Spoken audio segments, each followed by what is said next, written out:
भारत के इतिहास में ऐसी कई लड़ाइयां लड़ी गई हैं, जिनके किस्से आज भी बड़े गर्व के साथ सुनाए जाते हैं। वैसे तो अधिकतर लड़ाइयों का मुख्य कारण दूसरे राज्यों पर अधिकार जमाना ही होता था, लेकिन आज से करीब 375 साल पहले एक बेहद ही अजीब वजह से युद्ध हुआ था। अजीब इसलिए क्योंकि यह युद्ध महज एक तरबूज के लिए हुआ था। आपको जानकर हैरानी होगी कि इस भयानक युद्ध में हजारों सैनिक मारे गए थे। यह लड़ाई दुनिया की एकमात्र ऐसी लड़ाई है जो सिर्फ एक फल की वजह से लड़ी गई थी। इतिहास में इस युद्ध को मतिरे की राड के नाम से जाना जाता है। दरअसल राजस्थान के कुछ हिस्सों में तरबूज को मतिरा कहा जाता है और राड का मतलब झगड़ा होता है। मतिरे की राड नामक लड़ाई 1644 ईस्वी में लड़ी गई थी। यह कहानी कुछ इस तरह है कि उस समय बीकानेर रियासत का सिलवा गांव और नागौर रियासत का जाखड़िया गांव एक दूसरे से सटे हुए थे। ये दोनों गांव दोनों रियासतों की अंतिम सीमा थे। हुआ कुछ यूं कि तरबूज का एक पौधा बीकानेर रियासत की सीमा में उगा, लेकिन उसका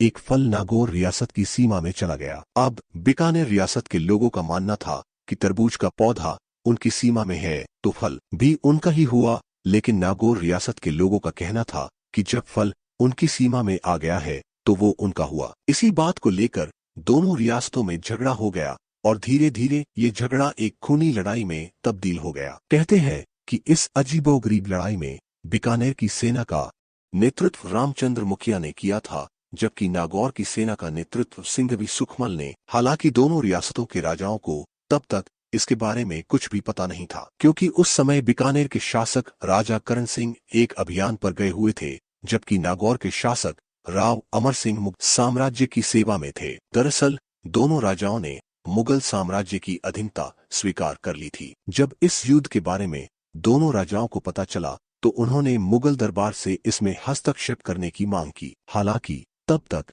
बहुत देर हो गई। बात मुगल दरबार तक पहुंचती उससे पहले ही युद्ध छिड़ गया। इस युद्ध में भले ही नागौर रियासत की हार हुई, लेकिन कहते हैं कि इसमें दोनों तरफ से हजारों सैनिक मारे गए। और आपका इस अजीब युद्ध पर क्या कहना है वो कमेंट बॉक्स में लिखिए।